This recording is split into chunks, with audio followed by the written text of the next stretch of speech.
Hello, geeks and gamers. Matt Lemke here with True Gamer Goggles, and today we have another flip through for you.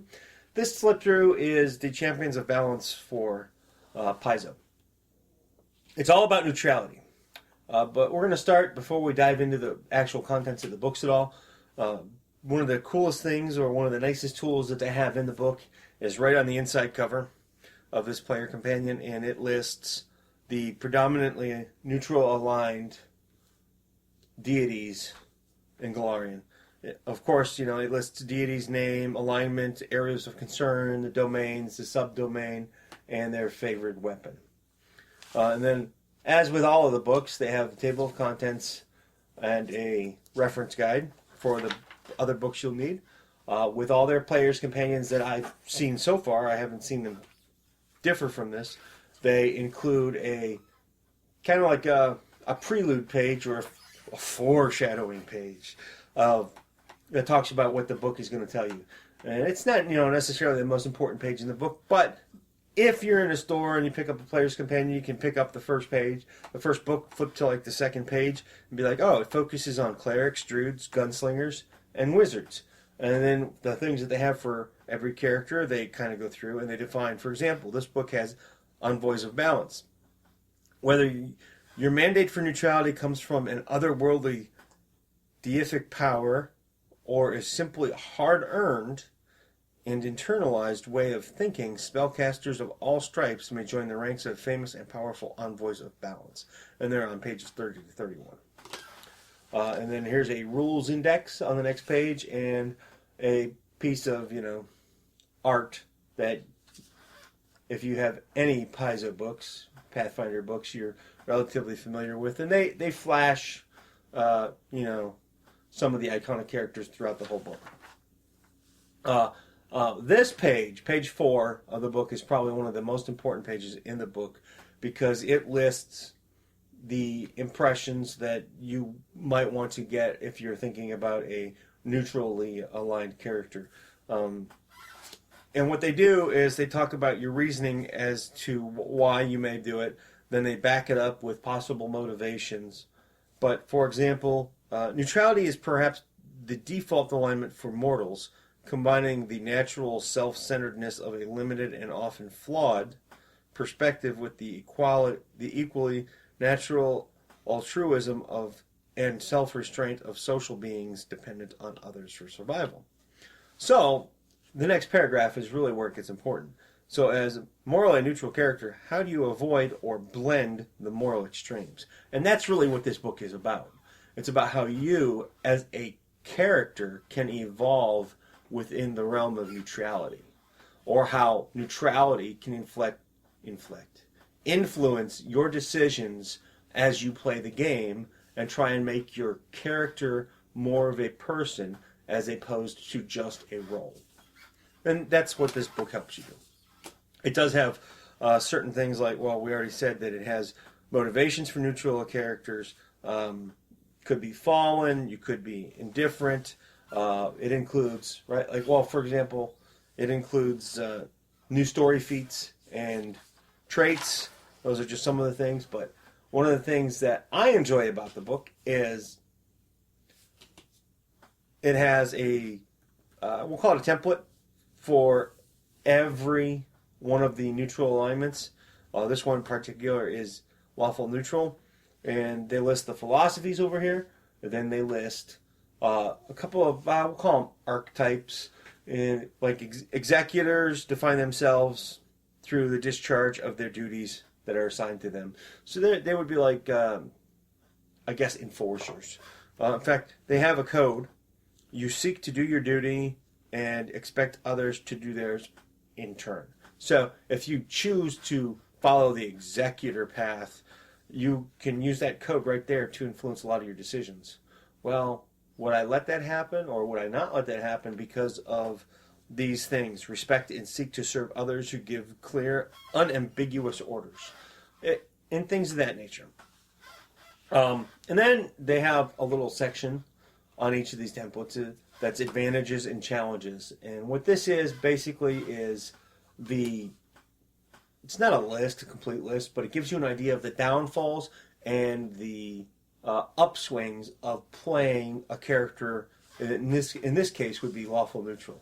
And then they have an interesting thing that I think applies a little bit more to your GM than necessarily to you, depending on how you play. For opportunities and allies, and basically, for example, a lawful neutral character that is an executor would quite possibly have merchants as allies or possible NPCs in just about any storyline that the GM feels like putting that in, or inserting, some kind of strife.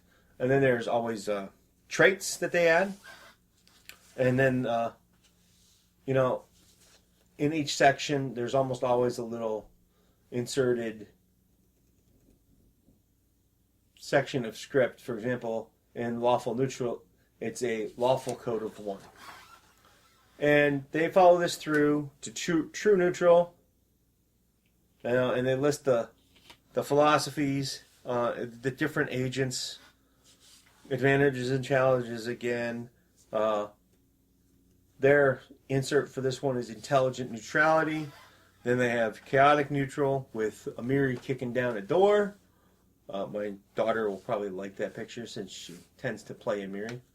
And some of the archetypes are the impulsive people, rebels, and saboteurs.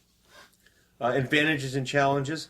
Chaotic neutral characters are driven from within by deep-seated emotions. They excel at taking the initiative and setting the agenda. It's quite interesting. And then you start moving into the different bastions of balance. For example, you've got Galt, Katapesh, Rahadum, Osiren, which is lawful neutral. You've got the different neutral planes. You have a new feat, Planner Hunter, which seems Ranger-esque or Survival-esque. Then you have the neutral organizations, which you have the Free Captains, you have Green Faith, the Hell Knights, which pretty much amazed me because when you see pictures of them, oh wait, that was in the NPC, the last NPC codex that they made. I would not have guessed that they were neutral by any fathom. And then, of course, many of you are already familiar with the Pathfinder Society. We'll take a look real quick. One of the benefits of being a member of the Pathfinder Society is leadership benefit. Pathfinders do not take a leadership score penalty for moving around a lot.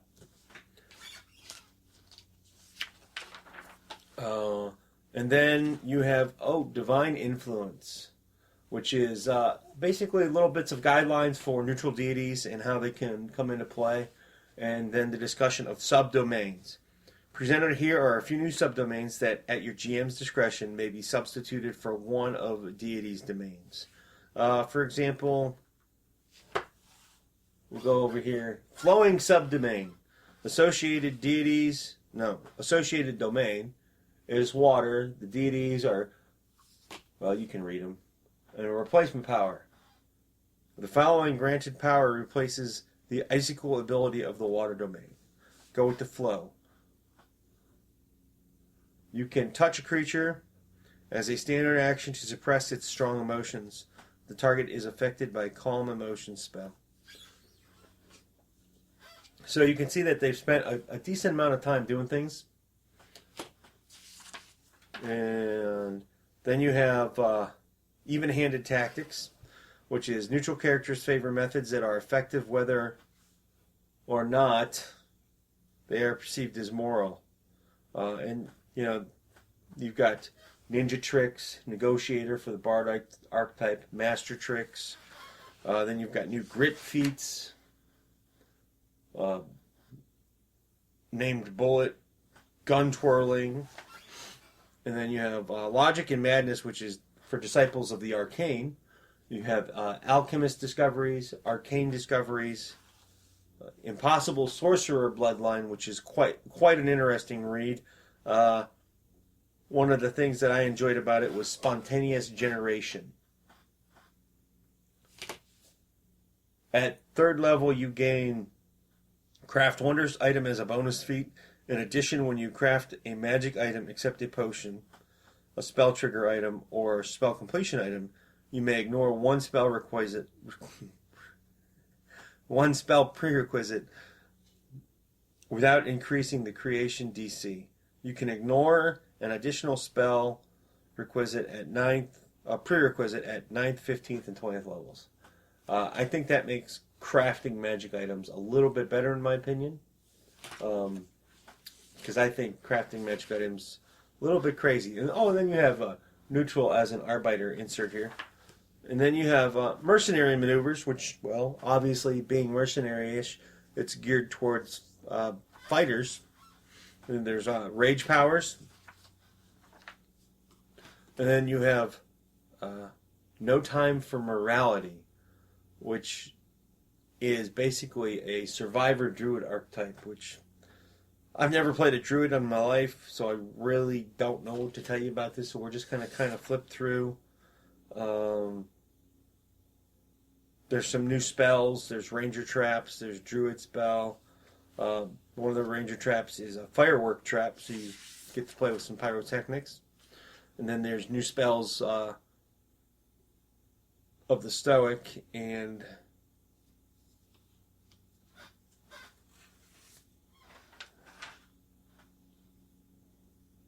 one of these is, I picked one out, new spells. Arbitrament. Zoom in on that.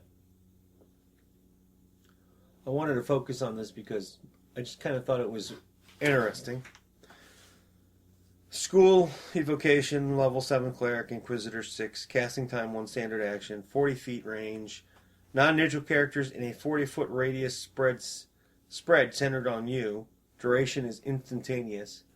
No saving throw, will negates it, will negates it. See text, spell resistance, yes, blah, blah, blah. We'll skip all that stuff.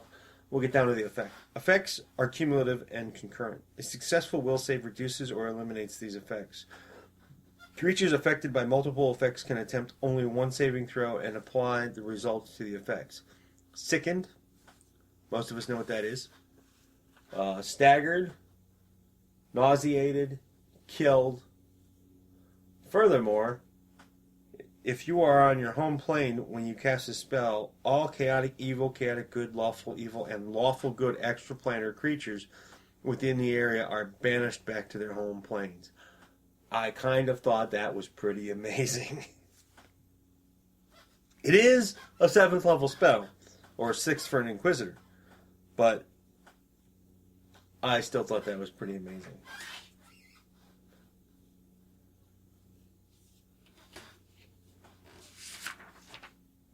And of course, what kind of a book wouldn't be complete without magic items? And I'm not going to go crazy with the magic items, but I really kind of thought the idea behind this Cloak of Moral Reflection was interesting. Long been tool of the Rift Wardens, mystics who charge themselves with maintaining cosmic balance and closing extraplanar portals. Lots of other background information. Cloak recharges every day, basically. 1 charge uses Dispel, an ongoing spell. 2 charges uses a ready action or ready an action to counter a spell or spell-like ability. And 3 charges as an immediate action to counter a spell or spell-like ability cast by an outsider. It's just kind of an interesting thing. In a lot of the group games that I've played, it wouldn't be too effective, but I like the concept of a cloak that does that, and I think it's limited enough that it's not too broken. There's another interesting thing here. The Gauntlets of the Unchained is an interesting item, but we're not going to spend too much time. I've already spent a lot here. And then you have Envoy of Balance. To qualify for this prestige class, character must fulfill the following criteria. Neutral, must have Augment Summoning, Improved Counterspell, or Versatile Channeler, plus skills, knowledge, blah, blah, blah. Able to cast 3rd level spells. And then class features. You have incisive spells, endowment, ethical paradox. Oops, going the wrong way.